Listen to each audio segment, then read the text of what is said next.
Senhor, meu Deus e meu Pai, eu te agradeço, Pai, por essa oportunidade para a tua casa mais uma vez, Pai. Eu te agradeço, meu Deus e meu Pai, por ter essa oportunidade, Pai, para poder, Pai, ouvir a tua palavra, Pai. Abençoa, Pai, cada um, Pai. Abençoa, Pai, a vida do pastor que vai ministrar a tua palavra, Pai. De graça, Pai, de sabedoria, de vitória a ele, Pai. Tudo que tu fizer, Pai, seja para a honra e a glória do seu nome, Pai.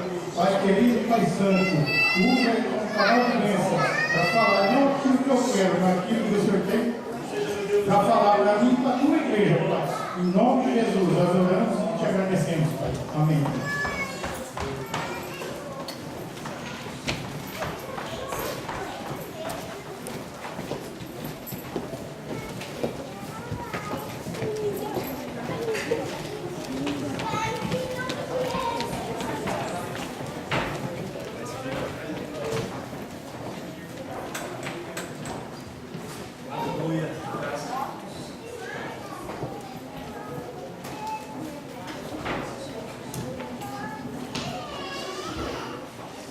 Meus queridos, eu quero convidar vocês a tomar os nossos lugares, por gentileza,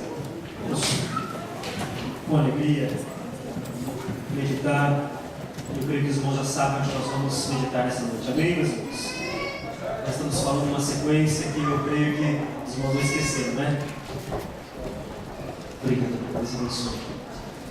Qual é o assunto que nós vamos meditar nessa noite, irmãos? Não sabem? Vocês estão afiados mesmo, né? Glória a Deus. Tem alguém que já perguntou, pastor, quando é que vai acabar? Já tem 42 capítulos, irmãos. Nós ainda estamos no capítulo 1. Nós estamos no capítulo 1, né? Brincadeira à parte, irmãos, nós estamos meditando e eu me alegro porque o Senhor, Ele tem sido misericordioso conosco. Não é fácil, muitas vezes, a gente ministrar a palavra, irmãos. Eu tenho dito aos irmãos, por mais de uma vez, que para mim não é fácil. Pode ser fácil para algumas pessoas, mas para mim não é fácil. Ministrar a palavra, ela se reveste de grande responsabilidade.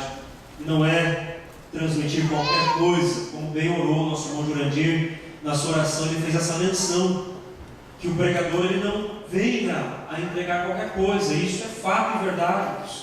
Nossa preocupação tem sido justamente essa, e que nós sejamos edificados sempre, que seja sempre assim. Não há um temor muito grande todas as vezes que nós temos essa oportunidade, mas eu me alegro quando Deus, Ele tem tratado assim comigo. Eu reconheço que Deus tem tratado assim comigo. Ele tem nos levado a nos determos em uma pequena porção por várias vezes, e numa pequena porção nós temos conseguido ver o que Deus quer falar conosco de forma mais ampla, dando maior liberdade ao Espírito Santo para que tudo aquilo que é possível, claro que a gente não consegue falar tudo, mas tudo aquilo que o Espírito Santo de Deus ele tem nos levado a meditar naquela pequena porção, seja possível fazermos, seja possível entregarmos.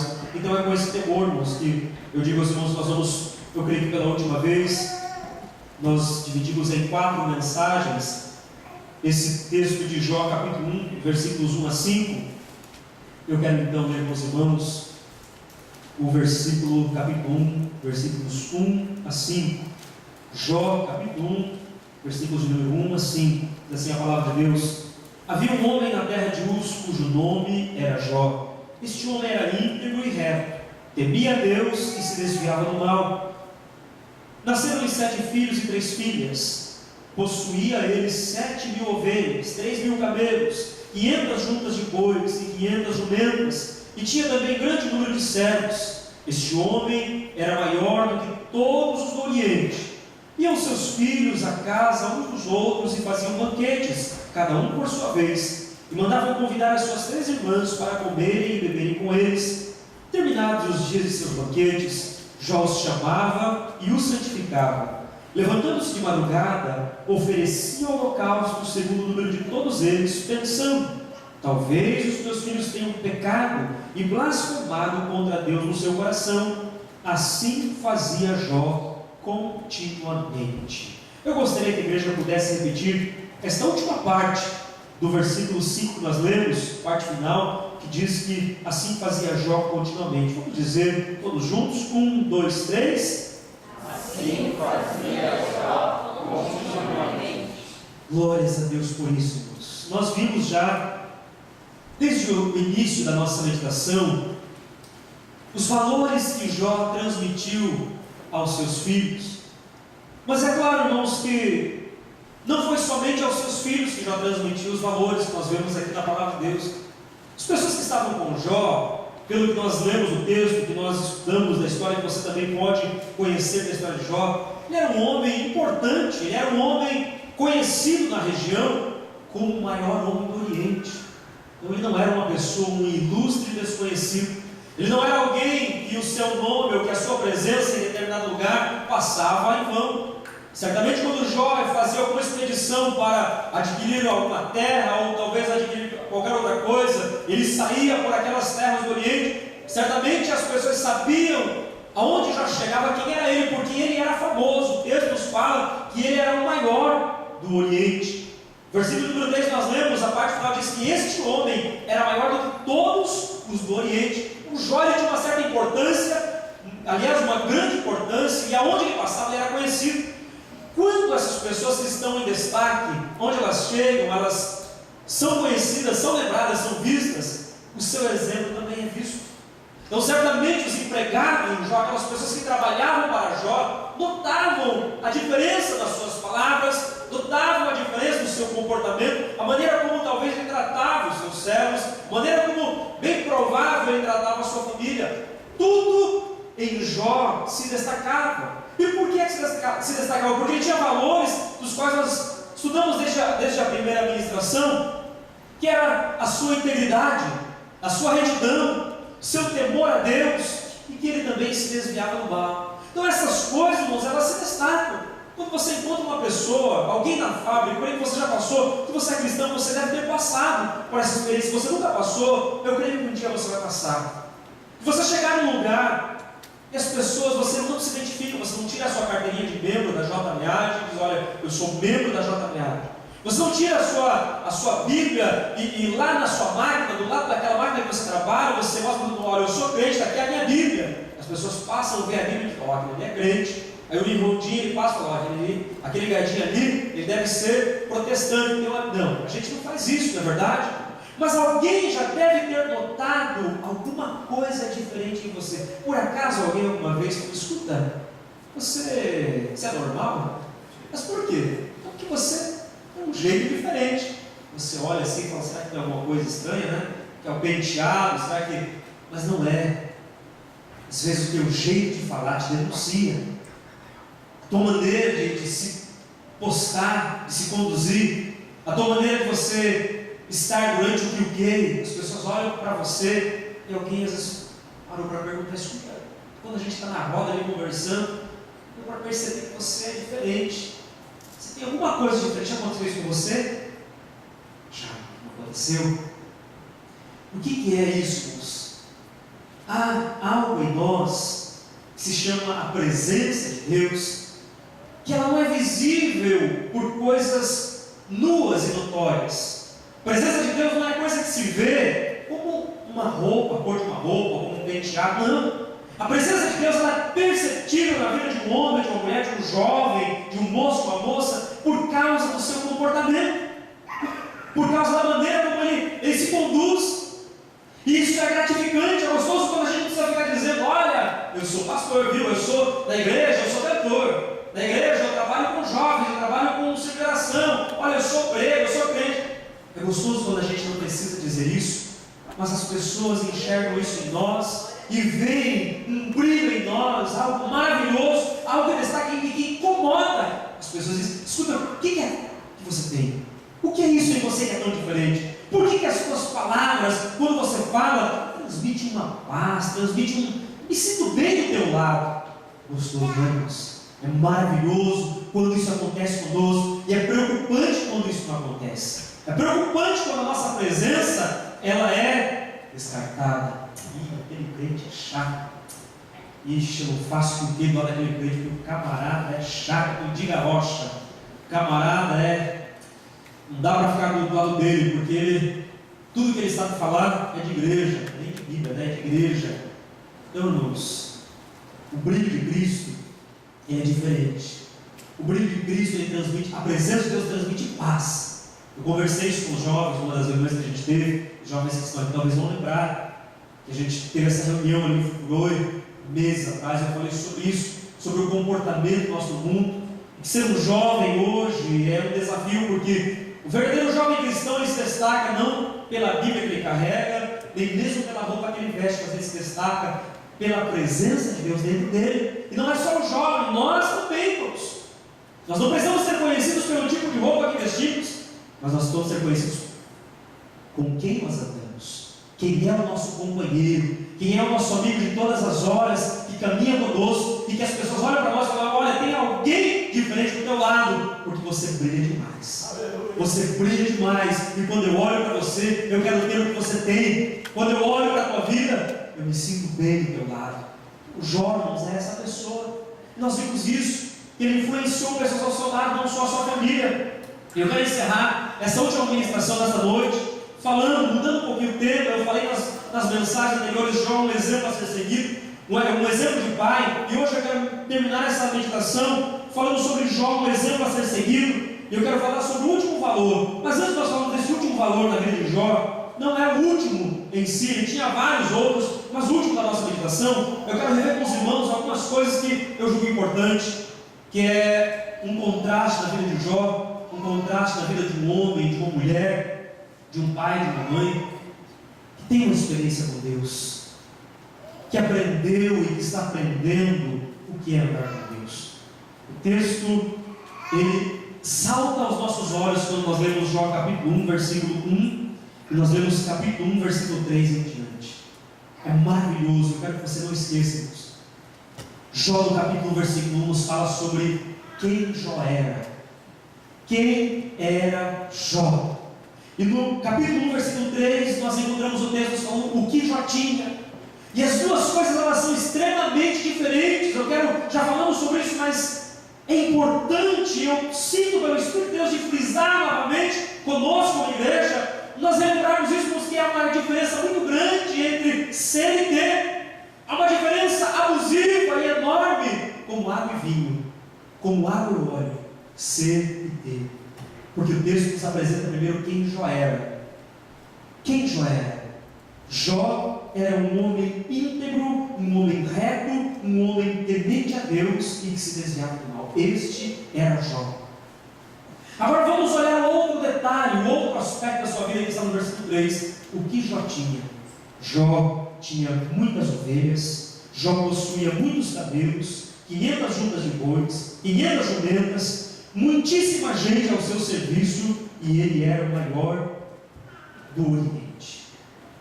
Você percebe o contraste, não é verdade? Quem Jó era?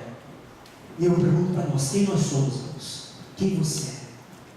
Quando as pessoas olham para você, e quando você também se olha, faça essa pergunta a você: quem você é? Aí depois você vira para você de novo e diga: o que você tem? Pergunte a você: o que eu tenho? Façamos um contraste com isso na nossa vida. Quem nós somos e o que nós temos. Porque se o que nós temos é mais elevado do que o que nós somos, alguma coisa está errada.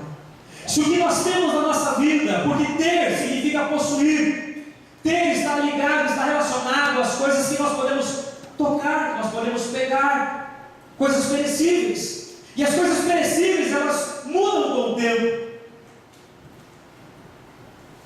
Eu fui atualizar o meu iPhone para essa versão nova que lançaram, e a coisa mais triste é quando você tem um modelo antigo e você quer colocar uma roupa nova na coisa velha, não é verdade? É igual você está meio gordinho, você quer usar aquela roupa, né? Eu estou voltando a usar as roupas que eu usava antes, né? Vocês estão vendo que em paletó que eu estou usando, e não podia usar antes porque não entrava, eu estou podendo usar porque estou perdendo. Mas coisa terrível quando você quer colocar uma roupa e o seu corpo, né? Fica um negócio feio. E eu fui fazer isso no meu iPhone, mas o meu iPhone é antigo. E ele tentou receber o modelo novo e fica devagar. E o negócio não vai. Você quer ligar e demora para ligar. Você quer mandar um mail. Eu estou lá trabalhando QK rapidinho. Eu falei: eu preciso mandar um mail pro presbítero, preciso mandar um mail para a irmã para preparar o trabalho da terça-feira. Não, acaba o QK e às vezes não consegui fazer o que tinha que fazer. Vontade de jogar fora. Você tenta pegar uma coisa nova e colocar no velho, não dá certo. Não é verdade? Aí a gente olha, quando o que nós temos, ele é maior do que nós somos, é complicado. Por que é complicado? Porque as coisas que nós temos, elas perecem com o tempo. As coisas que nós possuímos, elas se desgastam e elas vão ficando irrisórias, elas vão ficando ultrapassadas, essa é a verdade. E o texto me fala que primeiro Jó era alguém. Isso é muito importante, irmãos, para nós colocarmos nas tábuas do nosso coração, de que em primeiro lugar na minha vida, seja como pai, seja como pastor, como irmão, como irmã, como amigo, como amiga, eu preciso trabalhar para ser alguém. A gente às vezes está trabalhando para ter as coisas apenas. A gente trabalha para ter. Não é errado termos. Nós precisamos.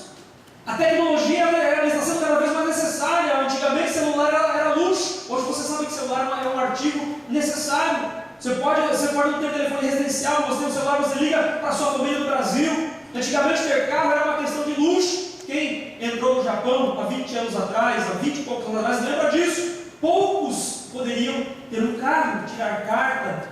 Era coisa de luxo. Eu lembro que quando eu pisei os carros a primeira vez, não faz muito tempo, mas a primeira vez a gente andava de bicicleta, ia para o mercado de bicicleta, fazia tudo de bicicleta. Hoje em dia, irmãos, todo mundo praticamente tem carro. Por quê? Porque não é mais artigo de luxo, são necessidades. Mas muitas vezes os homens, a humanidade, ela está trabalhando por aquilo que se consome. E vocês vão aprender isso em Provérbios, em Eclesiastes, vai tratar muito sobre isso, sobre as coisas perecíveis, as coisas pelas quais nós estamos nos consumindo. Pais estão ficando descabelados porque eles querem ter para os seus filhos. Não é errado ter, mas quando ter, ele está acima do ser. As coisas vão mal e você vai chegar lá no final. Você vai fazer a tua conta de 2 mais 2 e você vai ver que o resultado não bateu. Sabe por quê, irmãos? Porque a Bíblia não falha. A Bíblia é um livro escrito por mais de 40 pessoas. Ao longo de 1.600 anos em que ela foi escrita, e nenhuma das palavras da Bíblia caiu por terra. A Bíblia é a palavra de Deus, aquilo que Deus disse para Jó lá no começo, e que Deus ensinou a Jó, e que Deus ensinou a Jó lá no começo, na era dos patriarcas, ainda quando ainda nem havia o período da lei, nem havia a instituição como houve depois. Não mudou, irmãos, porque Deus ele já colocou no ser humano desde o início prioridades corretas. E quando nós invertemos as prioridades, que são as corretas e da parte de Deus, nós vamos ter problemas no final das contas. Quantos homens estão chegando no fim da vida e olhando para trás, estão tristes, estão se deprimindo, porque eles viram que eles correram atrás de algo, eles não conseguiram. E o resultado é sempre esse, a gente chega a essa conclusão. Quantas vezes você se gastou tanto no zangueou, você se doou tanto por aquela fábrica, e de repente você recebe um chute bem grande na canela.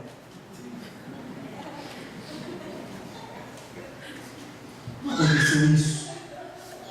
A gente se doa, você se torna aquele funcionário. Não, aí há um corte na fábrica.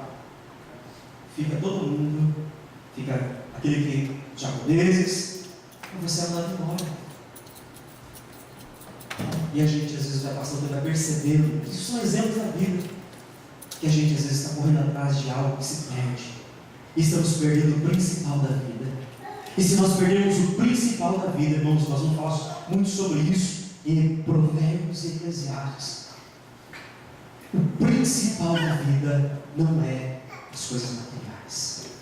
Jó sabia isso muito antes da Bíblia ser escrita. Jó sabia disso muito antes de tudo que nós temos hoje estar na forma como está. Irmãos, Jó era um homem que aprendeu que ele precisava ser para os seus filhos e para a sua família, para a sociedade na qual ele vivia, para as pessoas, para os seus empregados, para a sua família. Ele precisava ser alguém que influenciava, alguém que transmitia valores. E as outras coisas, bem, as outras coisas eram consequência. As outras coisas iriam vir naturalmente, porque essa é uma promessa bíblica. É uma promessa de Deus, que as outras coisas, elas vão acontecer. Porque Deus sabe que nós também gostamos das outras coisas. Ou você acha que Deus não sabe que você gosta de tecnologia? Ou você acha que Deus não sabe que você gosta de andar no carro? Que você precisa comer? Que você precisa de uma casa? Que você gosta de repente, ter uma chacrinha? Deus sabe disso. Mas Deus tem uma prioridade para nós. E a prioridade de Deus é diferente das nossas prioridades. É diferente, Deus. Nós precisamos aprender essa matemática do Senhor. Nós precisamos, se queremos ter dias felizes, se queremos gozar o melhor da vida, se queremos vivermos com diferença e poder ser feliz nesse tempo, nós precisamos. Mas muito bem, como é que Jó influenciava a sua família? Já falamos, ele influenciava com a sua integridade, com a sua retidão, com o seu temor a Deus. E desviamos do mal, mas o quinto valor que eu vejo aqui em Jó e que eu quero compartilhar nessa noite, nós não vamos ter muito tempo para falar sobre isso, mas eu quero falar sobre esse quinto valor. Eu quero meditar com os irmãos no capítulo 1 e nos versículos de número 4 e 5. Eu gostaria de pedir a um irmão ou uma irmã que pudesse fazer a leitura para nós, por favor. Jó capítulo 1, versículos 4 e 5. Quem achou e quem puder ler, por favor. E iam seus filhos fazer uma festa em casa de cada um dia, enviavam, convidavam suas 3 irmãs a comerem aquele mesmo deles. Seguia, pois, o tempo que correu, o turno de dias de seus amigos, enviava a Jó, que o santificava, se levantava de madrugada e oferecia o falso segundo o número de todos eles que dizia Jó. Porventura pecaram os filhos, blasfemaram de Deus no seu coração. Assim o fazia Jó. Olha, irmãos, eu quero falar sobre o quinto aspecto que eu aprendo aqui com a história de Jó e que eu quero chamar de liderança espiritual. Nós falamos sobre integridade, nós falamos sobre retidão, falamos sobre temor a Deus, desviar do mal, e eu quero encerrar a nossa meditação com esse quinto aspecto que eu quero chamar de liderança espiritual que Jó tinha na sua vida. Geralmente o conceito que nós temos em mente que ser líder é ter autoridade, não é assim? O líder da fábrica, o líder da seção, o líder em determinado lugar, geralmente nós temos em mente que ser líder é exercer a autoridade, é ter o poder, é aquela pessoa que manda. Esse é o conceito mais comum que nós temos e que nós ouvimos e que nós às vezes até mesmo aprendemos. Mas na palavra de Deus, o conceito de liderança, ele é diferente. O conceito de liderança que a palavra de Deus nos ensina é que ser líder é ser um guia. O líder na Bíblia é uma pessoa que está conduzindo alguém ou algumas pessoas a algum lugar. A figura do líder na Bíblia não é apenas a figura que tem o poder, tem a autoridade, que diz para as pessoas façam, é assim, é assado. Isso também acontece, porque um líder também, ele exerce o poder e a autoridade, mas o aspecto bíblico, isso que eu acho maravilhoso. Eu sempre procuro comparar o significado das palavras na vida secular e naquilo que a Bíblia nos ensina, porque o contraste é grande, e a Bíblia nos ensina, ela nos amplia a visão. A Bíblia traz o significado das palavras de uma forma mais ampla, com um conteúdo divino, e na Bíblia nós vamos encontrar o papel, a figura do líder, como aquele que guia.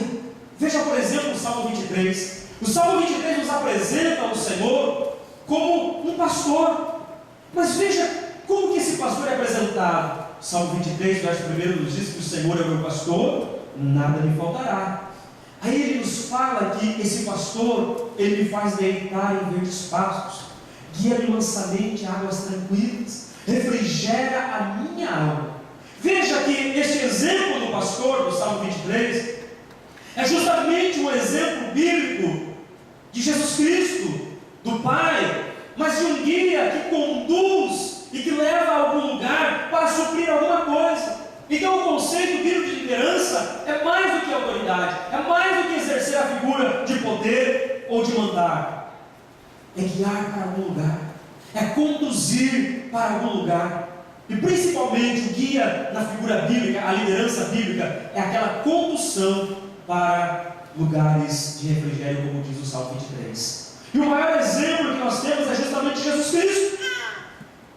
Jesus Cristo é um líder que nós precisamos seguir, porque o modelo de liderança de Jesus Cristo é o exemplo de um líder que serve, não é um líder que manda, não é um líder que demonstra que tem o poder e a autoridade, não é um líder que grita, que fala alto e que aponta o dedo, é um líder que serve. Jesus Cristo nos fala em Mateus, no capítulo 20, no versículo 28, ele diz assim: o Filho do Homem, ele não veio para ser servido, mas para servir e para dar a sua vida em resgate de muitos. Olha que exemplo lindo de liderança, que é o exemplo de nosso Senhor e Salvador Jesus Cristo.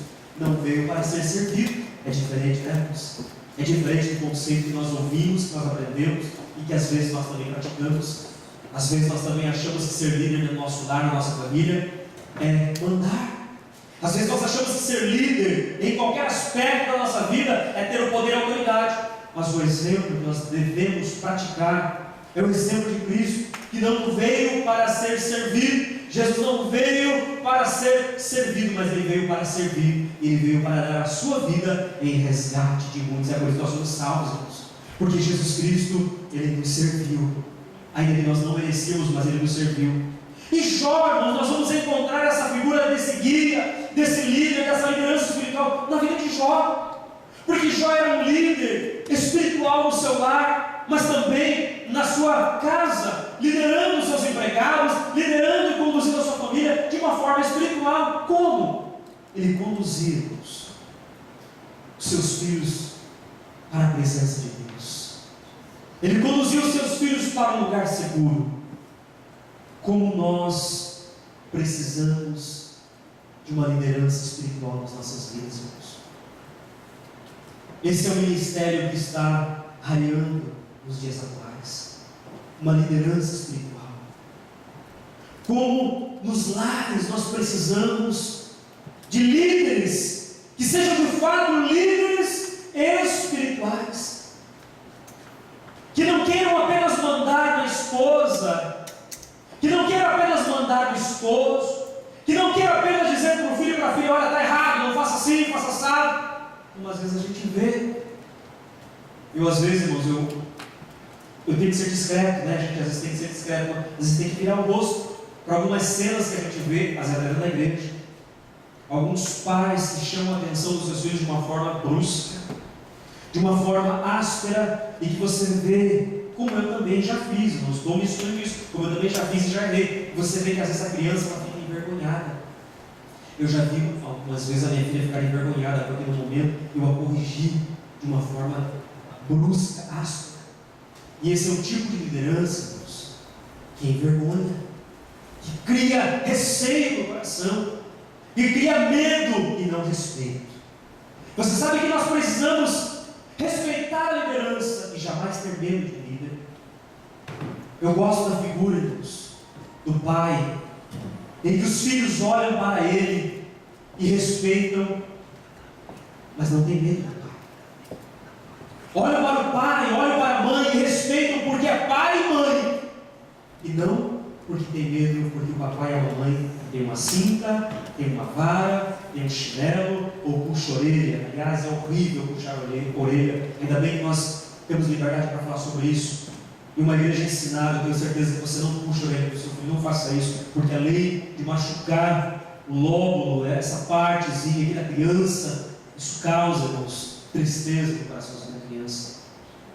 A correção não é feita puxando a orelha, não é dando beliscão. A correção bíblica, ela é através do diálogo, da conversa, e se precisar, se for necessário, depois de uma admoestação, depois de uma advertência, viu que não surtiu efeito, então chegar uma vara, aí sim.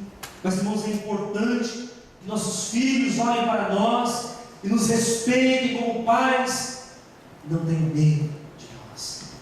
É horrível quando o filho tem medo do pai, quando a filha tem medo do pai, e sabe que o pai e a mãe é aquela pessoa brava. Não, eles não precisam ter esse tipo de medo de nós, mas precisam aprender o que é respeito. E eu vejo isso na vida de Jó. O exemplo de Jó é o exemplo de um líder, que ele nos mostra como conduzir os filhos a Deus. Isso se chama liderança espiritual. E eu vejo, além da integridade, da retidão que ele tinha, do temor a Deus, se desviar do mal, eu vejo Jó como um líder espiritual na sua casa, na sua família. E um exemplo a ser seguido, que é o tema da nossa mensagem. Mas como eu disse, esse é um ministério raro nos nossos dias. É um ministério que parece que está se acabando, dos verdadeiros líderes espirituais. espirituais, e não estou falando apenas para pais do sexo masculino, estou falando para mamães também, que também lideram seus lares. Eu falo para pai, eu falo para mãe, eu falo para nós como irmãos e irmãs. É importante termos a liderança espiritual no sentido bíblico. E como foi que Jó fez isso? Como Jó conquistou? Como que Jó conseguiu isso? Vejamos, em primeiro lugar, liderar é interceder, para que nós possamos aprender o que é ser um líder espiritual. O texto aqui de Jó, capítulo 1, versículos 1 a 5, em especial o versículo 4 e 5 que nós vemos, eu posso aprender desse texto que liderar é interceder. A palavra interceder, ela significa rogar, pedir por alguém. Interceder, irmãos, é ser um intermediário por alguma pessoa, é se colocar no lugar daquela pessoa e pedir por ela.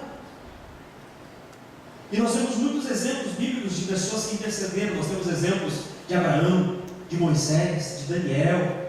Paulo foi um verdadeiro intercessor. Eu acho maravilhosa a passagem de Paulo, eu não me lembro agora se é aos Filipenses ou é aos Efésios, mas eu quero abrir a minha Bíblia e ler com os irmãos. Eu creio que é aqui aos Efésios, capítulo de número, Efésios capítulo 3, versículo 14, ouça isso, Efésios 3, versículo 14, 15 e a partir do versículo 16, Efésios capítulo 3, versículos 14, 15 e 16, assim: por causa disso, ouça, irmãos, talvez um dia nós ainda vamos ministrar, eu quero entrar nesse assunto com os irmãos. Por causa disso, algumas versões dizem assim: por esta causa, me ponho de joelhos perante o Pai de nosso Senhor Jesus Cristo, do qual toda a família dos céus e da terra toma o nome. Oro para que, segundo as riquezas da sua glória, vamos ler o versículo todo, vos conceda que sejais fortalecidos com poder pelo seu Espírito no homem interior, para que Cristo habite pela fé nos vossos corações. E oro para que, estando arraigados e fundados em amor, possais perfeitamente compreender com todos os santos qual seja a largura, e o comprimento, e a altura, e a profundidade, e conhecer o amor de Cristo, que excede todo o entendimento, para que sejais cheios de toda a plenitude de Deus. Paulo, irmãos, ele tem uma causa pela qual ele dobra o seu joelho. Por esta causa eu me ponho de joelho. Que lindo esse texto, irmãos. Paulo era um intercessor da igreja lá em Éfeso. Ele tinha um motivo para orar. E a razão não era para que os irmãos tivessem a casa nova, isso é muito bom. A razão também não era para que os irmãos parassem de ser perseguidos, o que seria muito bom e muito justo. Mas era para que Cristo habitasse ricamente naquela igreja. É que eles pudessem conhecer mais de Deus. É que eles tivessem mais de Deus dentro deles. Porque se um homem ou uma mulher, se um pai ou uma mãe tem mais de Deus no seu coração, as outras coisas, irmãos, a gente tira de letra. As outras coisas, a gente vai caminhando, a gente vai prosseguindo, como foi a leitura aqui nessa noite, prosseguindo para o alvo. A gente sabe que não alcançou, mas a gente tem Cristo, a gente tem graça para prosseguir, a gente tem ânimo, a gente tem condições, a gente não desfalece. Paulo tinha uma causa, ele era um grande intercessor. Nós temos outros exemplos que nós poderíamos citar, mas o tempo não nos permite. E Jó é o exemplo de um líder espiritual que as famílias precisam, que a igreja precisa, que aquela fábrica onde eu e você estamos também precisa. Um líder que interceda por aquele lugar. Um líder que se coloque de joelho por aquele lugar. Um líder que interceda pela sua família. E quando eu falo de líder, dá a impressão que estamos falando do homem. Eu quero que mais uma vez corrigir, porque nós temos irmãs conosco. Eu quero que você, irmã, entenda que você faz parte desse chamado. Que a tua intercessão pela tua família, que a tua intercessão pelos teus irmãos lá no Brasil, ou aqui no Japão, ou por qualquer outra coisa que você sabe que você precisa interceder, ela é muito importante. E é preciso que nós nos levantemos, ou melhor, que nós nos ajoelhemos para interceder. É preciso que nós nos coloquemos novamente com os nossos joelhos dobrados e voltemos a interceder e sejamos verdadeiros líderes, porque líder que tem nome, líder que tem título e líder que intercede não é o líder bíblico.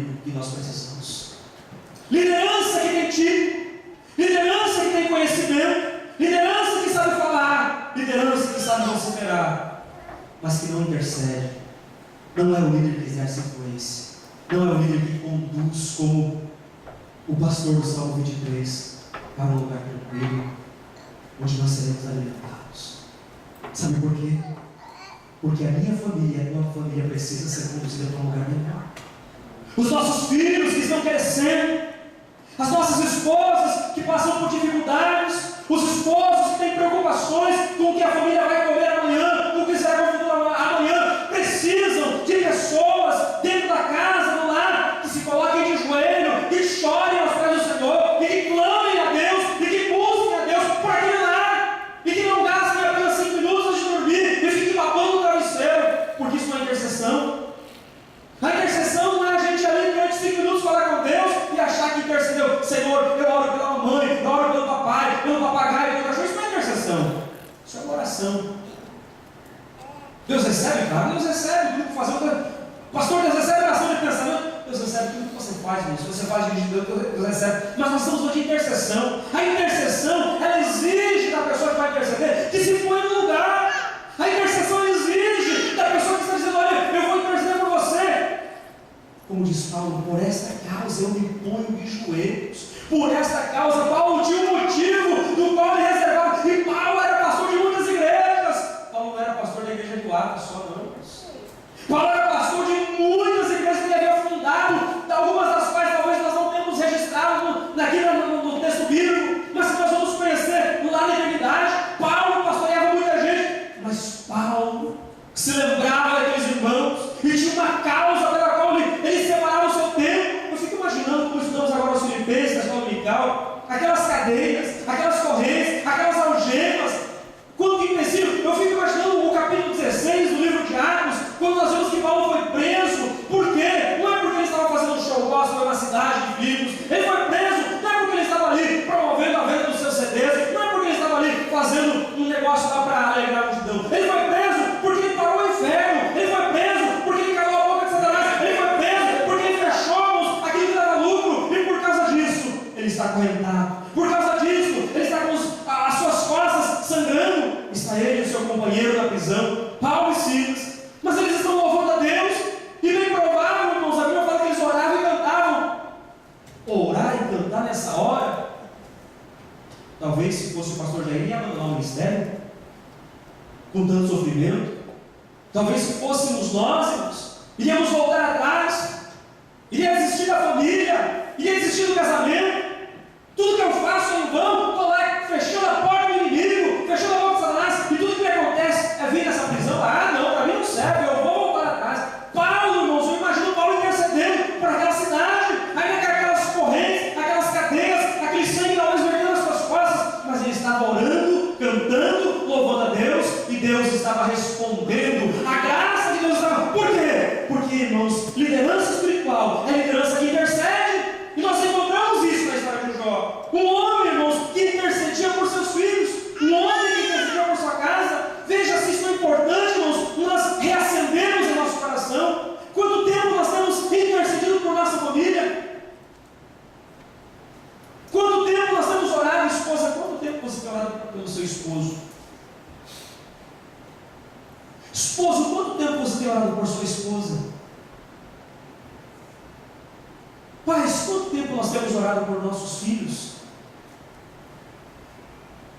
Quantas vezes nós nos colocamos de joelho na cama deles e começamos a impor as mãos sobre eles e a ministrar a bênção de Deus sobre eles, e dizer: Senhor, guarda, Senhor, guarda, porque eu não sei o que vai ser daqui a 5, 10 anos, se o Senhor não voltar. Guarda, Senhor, porque eu não sei como que os professores vão ensinar os meus filhos na escola. Senhor, protege a mente, esse cérebro dessa criança, porque eu não sei o que o inimigo está preparando para o meu filho. Eu não consigo ver, eu não consigo saber, mas eu sei que não é coisa boa. Guarda, Senhor, porque eu tenho uma filha, e eu não sei o que o Senhor está preparando para a minha filha, e eu também não sei o que o adversário está tramando contra a vida dos meus filhos. Guarda, Senhor, guarda, porque se o Senhor não voltar, que ele tenha um futuro abençoado. Guarda, Senhor, para que essa criança, para que esse jovem, para ele seja um instrumento das tuas mãos. Guarda, Senhor, para que através da vida do meu filho o teu nome seja glorificado. Irmãos, quantas lágrimas nós temos derramado pelos nossos entes queridos? Quantas lágrimas nós temos derramado por aquelas pessoas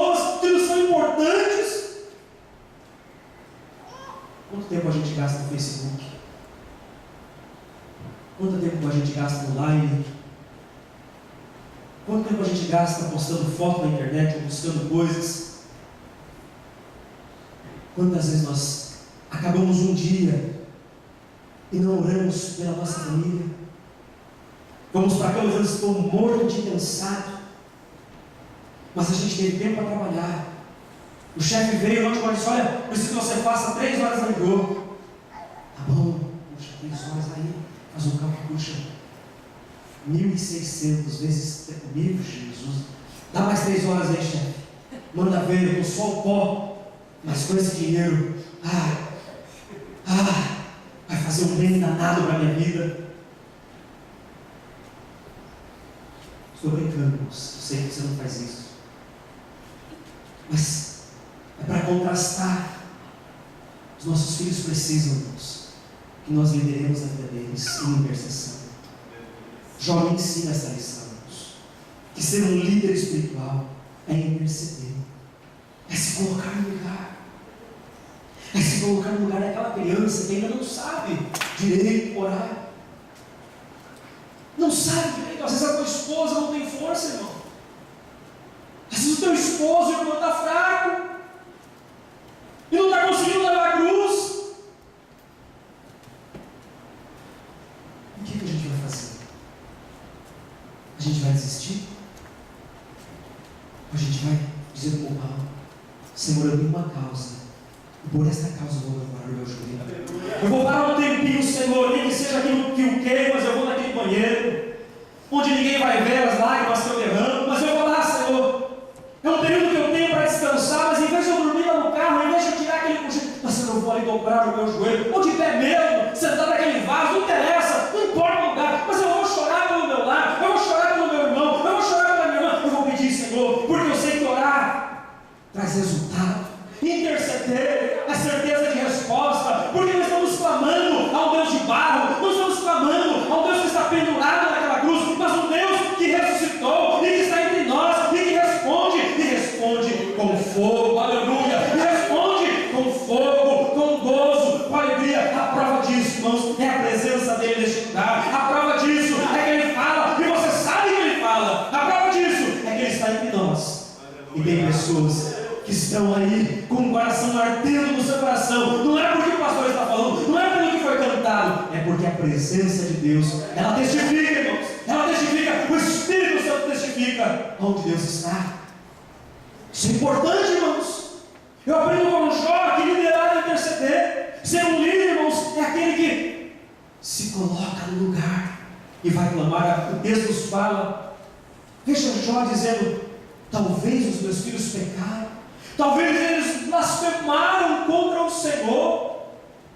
Aí ele ia e oferecia holocaustos. Os holocaustos eram ofertas queimadas no altar, onde trazia seu animal, sacrificava a Deus para pedir perdão pelos pecados. E era o que Jó fazia. Ele intercedia por seus filhos, ele pedia perdão a Deus pelos seus filhos. O texto ainda nos fala que Jó se levantava de madrugada. Difícil é para nós. Eu digo por mim, eu não posso dizer isso sem ir. Eu não posso pregar uma mensagem como essa sem fazer parte disso. Eu digo por mim, difícil é nós nos levantarmos de madrugada para intercedermos por nossa família. Sabe, irmãos, eu fico preocupado com a minha vida espiritual e também com a vida de vocês. O pastor da igreja, ele se preocupa com a vida espiritual das suas ovelhas, porque a gente vem de uma época, de uma escola, de um lugar em que era muito comum se levantar de madrugada para orar. A gente vem de uma escola, de um lugar, de uma época em que a coisa mais comum no meio dos irmãos da igreja, até mesmo dos jovens. Eu participava do grupo de jovens da igreja, que nós tínhamos o grupo da madrugada. E o grupo da madrugada era o grupo que orava pela madrugada. Nós não tínhamos celular naquela época para a gente ficar mandando ver o outro agora, uma vez, mas a gente combinava que nós, eu lembro de uma época que fizemos isso na juventude da igreja. Jovens, você lembra de ter feito isso uma vez? de você convidar o teu irmão para orar, chamar o teu irmão, convidar companheiros de oração. Eu lembro de uma mensagem que o pastor Edevaldo pregou faz muitos anos atrás, não lembro se foi no CFO, mas eu lembro, ele falou sobre os companheiros de oração, ele pregou sobre Daniel, sobre Sadraque, Mesaque e Abednego, e ele falou sobre os companheiros de oração. Me lembrei agora dessa pregação, dessa mensagem. Não, sabe o que é isso? Ser pessoas que você convida para orar. Faz muito tempo que eu não ouço isso, aliás, faz tempo que a gente não ouve essas coisas no meio da igreja. Mas a gente tem tempo para a gente fazer as nossas diversões, nosso churrasco. A gente tem tempo no sábado para a gente ir para lugares, a gente pensa no nosso bem-estar. Mas você já pensou que o maior bem-estar é a gente se juntar com pessoas para orar e clamar pela nossa vida, pela nossa família, pela nossa igreja, irmãos? Precisamos resgatar esses valores, precisamos resgatar essas coisas que são importantes, nós não podemos perder isso, porque a igreja do passado não é nostalgia, não é ser saudosista, mas a igreja do passado, eles perseveraram lá nos 2:42, nos fala aqui, eles perseveraram na doutrina dos apóstolos, no partir do pão, na comunhão e nas orações, e em cada alma havia temor, Você encontra pessoas hoje que não têm mais amigos, você encontra pessoas hoje que não têm mais temor pela presença de Deus. Mas irmãos, igreja do Senhor, Jesus Cristo ainda não voltou. De certa forma isso é bom, de certa forma isso é muito bom, porque dá tempo de nós resgatarmos algumas coisas da nossa vida espiritual. Ainda está em tempo de nós como igreja nos resgatarmos alguns valores da nossa vida espiritual. Oh irmão, a minha oração é que o Espírito Santo esteja falando com você nesta noite, assim como Ele está falando comigo nesse altar. A minha oração é que Deus esteja acendendo nessa brasa do teu coração, essa chama de nós voltarmos a resgatar isso que é muito importante, irmãos. Voltarmos a buscar o Senhor, voltarmos a ter companheiros, dos quais convidamos para orar, dos quais convidamos para clamar, dos quais nós estamos juntos intercedendo, dos quais nos ajudam, irmãos, a carregarmos a cruz, a caminharmos e orarmos uns pelos outros, porque isso vamos a exercer uma liderança verdadeiramente espiritual. É muito importante para nós como igreja, irmãos. Às vezes eu fico triste quando no culto de oração nós vemos tão pouquinhos irmãos, tão pouca gente, mas seria tão importante se você se ajuntasse a esse povo, se você fizesse parte disso, se você e eu, nós como igreja, compreendêssemos que quando nós estamos juntos, a glória do Senhor vem. Quando nós nos reunimos nessa comunhão, nessa oração, o Espírito Santo ministra, o Espírito Santo cura, o fogo de Deus traz de volta aquele avivamento que nós tanto precisamos e buscamos. Precisamos voltar, igreja, a isso. Esses valores importantes dos quais a igreja teve e que não podem ser perdidos de forma alguma. Você lembra? Eu tenho certeza que eu lembro, irmãos, eu lembro de tantos cultos de oração, irmãos, em que a gente não tem nem palavra, mas tem a glória do Senhor. A gente não tem muitas vezes o que falar, mas tem o Espírito Santo, irmão, que dá vontade de você grudar no teto, dá vontade de você sair correndo, dá vontade de você abraçar Jesus, porque a glória do Senhor está naquele lugar. Isso é importante, irmãos. É importante essa sede em nós. E Jó, irmãos, ele nos ensina esse exemplo de uma liderança espiritual que se preocupa em interceder por alguém. Faz quanto tempo que você não intercede por alguém? Eu não estou dizendo aquela oração que você lembra do Senhor, abençoa o meu chefe, salva ele. Senhor, abençoa o Japão, salva o Japão. Senhor, abençoa minha mãe, abençoa meus irmãos. Não é essa oração.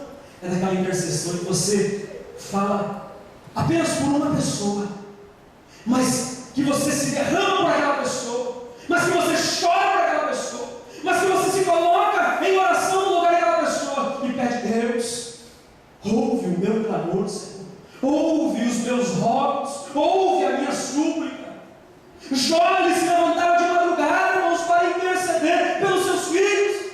Jó, ele se colocava antes do sol nascer. O texto não mente, o texto nos faz ver isso.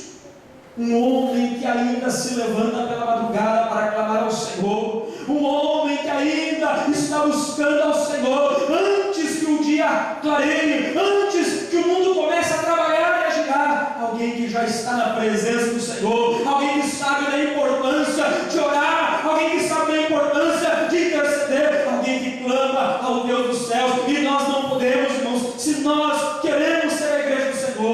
nós precisamos ter esses valores basilares na nossa vida.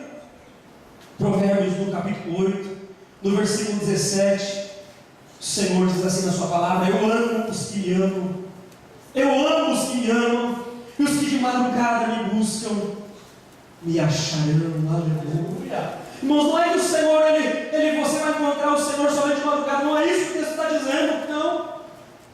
Mas sabe, irmãos, que a madrugada significa o que eu disse para Deus.